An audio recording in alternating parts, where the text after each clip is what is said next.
नमस्कार दोस्तों, मैं पीएनआई समाचार के साथ हिमांशु। आज मैं बात करने वाला हूं अंजू के ऊपर। जिस प्रकार से हमारे देश में कहीं सीमा कहीं अंजू, जो कि कहीं सीमा हैदर पाकिस्तान से भारत चली आती है और अंजू अपने भारत से पाकिस्तान चली जाती है, जो कि काफ़ी वायरल हुई, काफ़ी ट्रेंडिंग में रही ये दोनों महिलाएं। और अगर देखा जाए तो सीमा के आने से कहीं लप्पू झिंगुर ये सब नाम भी ट्रेंडिंग पे आए हैं। और अगर देखा जाए तो भारत से पाकिस्तान गई अंजू, जो कि 4 माह 1 हफ्ते के बाद वापस अपने देश पे आई। अटारी वाघा बॉर्डर के जरिए अंजू वापस भारत आई और भारत में एंट्री लिया। हालांकि मीडिया के कर्मियों ने उससे सवाल किए और काफ़ी देर तक उससे उससे जवाब सवाल हुआ और उससे पूछा गया किस माध्यम से आई, भारत कैसे आई। जो कि पाकिस्तान गई अंजू, वहाँ पे उसने नसरुल्ला से शादी किया और जो कि नसरुल्ला ने कहा कि अब हम अंजू और नसरुल्ला, जो कि उसका पति पाकिस्तान पे है, वो दोनों शादी कर चुके हैं, एक दूसरे से बेपनाह मोहब्बत करते हैं। तो अब वो भारत आ चुकी है। हालांकि अंजू का कहना है कि अपने बच्चों से मिलने आई है और अपने बच्चों का हाल चाल, लेकिन जो कि बच्चों के बिना वो नहीं रह पा रही थी, वो अपने बच्चों को लेने आई है हिंदुस्तान में। और अगर देखा जाए तो कहीं ना कहीं अपने देश में जिस प्रकार से कहीं अंजू कहीं सीमा इस तरह की आवाजाही हो रही है, तो कहीं पे अपने देश को काफ़ी सुरक्षा में घात लगाए लग रहा है। हालांकि नया मोड़ आया है, जो कि अंजू के भारत में पति है अरविंद, उन्होंने कहा मिलने से इनकार कर दिया और बच्चों से मिलाने से भी इनकार कर दिया है अरविंद ने। और अंजू के पति हैं और जो पिता हैं अंजू के, उन दोनों ने उससे वास्ता नहीं रखने को बोला है और उन्होंने साफ मना किया है कि ना तो बच्चे से मिलेंगी, ना तो हमसे, ना तो किसी के परिवार के सदस्य से मिलेंगी। जो कि ब्रिजेंद्र, और एक नया मोड़ आ रहा है, जो कि अंजू जब भारत में आई तो भारत में आते ही उसको ब्रिजेंद्र, जो है एक ब्रिजेंद्र नाम का शख्स है, उसने रिसीव किया और वो लापता है। कहाँ है क्या है, काफ़ी संशय का विषय बना हुआ है। और चूंकि अंजू जब भारत में एंट्री लिया उसने, तो ब्रिजेंद्र के साथ कार में बैठी और गायब हो गई, अभी तक उसका कोई पता नहीं चला है। और ब्रिजेंद्र का देखा जाए तो ब्रिजेंद्र और अरविंद ये दोनों मित्र हैं और इनका करीब 10 सालों से इनका दोनों का व्यवहार है अच्छा, एक दूसरे को जानते हैं।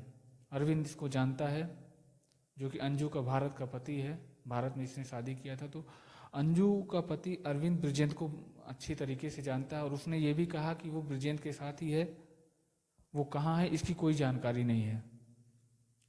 जो कि सूत्रों के हवाले से भी खबर ये भी पता चल रहा है कि वो जहाँ भी है ब्रिजेंद्र के साथ ही घूम रही है। तो कहीं ना कहीं बड़ी बात ये होगी कि जिस प्रकार से सवाल ये भी है अपने भारत के जो एजेंसीज हैं उससे ये भी सवाल हो रहा है कि सुरक्षा एजेंसियों को लेकर के जिस प्रकार से अपने देश में कहीं अंजू आ रही है, कहीं सीमा चली आ रही है, तो ये सोचने का विषय है कि जो सुरक्षा एजेंसियां हैं वो किस एंगल से इन लोगों को देख रही हैं।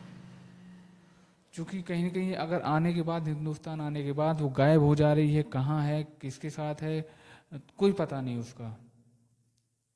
अंजू लापता है अपने देश में, वो किन कारणों से आई है, क्या वो कोई खुफिया बन के तो नहीं आई है पाकिस्तान से हिंदुस्तान के अंदर, कोई हिंदुस्तान का राज लेने तो नहीं आई है। काफ़ी चिंता का विषय है। जो कि अपने देश के सुरक्षा एजेंसियों से मांग है कि इस तरह के जो भी नागरिक एक देश से दूसरे देश में आ रहे हैं जा रहे हैं, इन पे कड़ी पैनी नज़र रखी जाए, ताकि अपने देश में किसी भी प्रकार की कोई चूक ना होने पाए। बेहद गंभीर विषय है कि हिंदुस्तान में अंजू के आने के बाद उसका कोई पता नहीं चल रहा है और वो नवंबर के लास्ट मंथ में आई है, अभी 3 दिन ही हुए हैं मुश्किल से देखा जाए तो, उसका कोई पता नहीं चल रहा है। और क्योंकि काफ़ी ये अगर देखा जाए तो काफ़ी ज़्यादा जो है इंटेलिजेंस के बारे में एक बड़ा वो कहीं घात तो नहीं लगाने आई है हिंदुस्तान के अंदर।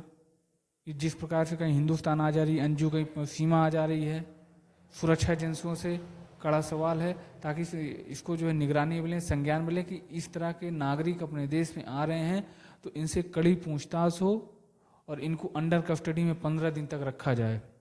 एयरपोर्ट से छोड़ देने के बाद वो कहाँ जा रही है, क्या कर रही हैं, कुछ पता नहीं चल रहा है। क्योंकि अपने देश में आतंकी संगठनों का भी काफ़ी ज़्यादा निगाह पैनी है हिंदुस्तान के अंदर जगह जगह पे। तो सरकार से मांग होगी कि इस तरह के जो भी नागरिक हैं तो उनके ऊपर काफ़ी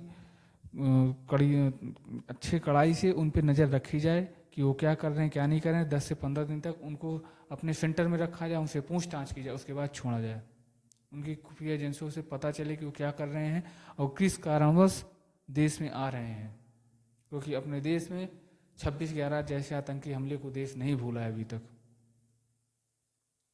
क्योंकि अपना देश अपने हिंदू भारत के अंदर काफ़ी ज़्यादा आतंकी संगठन पैनी निगाह बनाए हुए हैं। तो इस तरह के जो भी नागरिक आ जा रहे हैं इन पे कड़ी से कड़ी कार्रवाई हो और इन पे पैनी नज़र रखी जाए। मेरा देश की सरकार से यही मांग होगा। बाकी आगे के अपडेट के लिए आप लोग PNI समाचार पे बने रहिएगा। जय हिंद, जय भारत।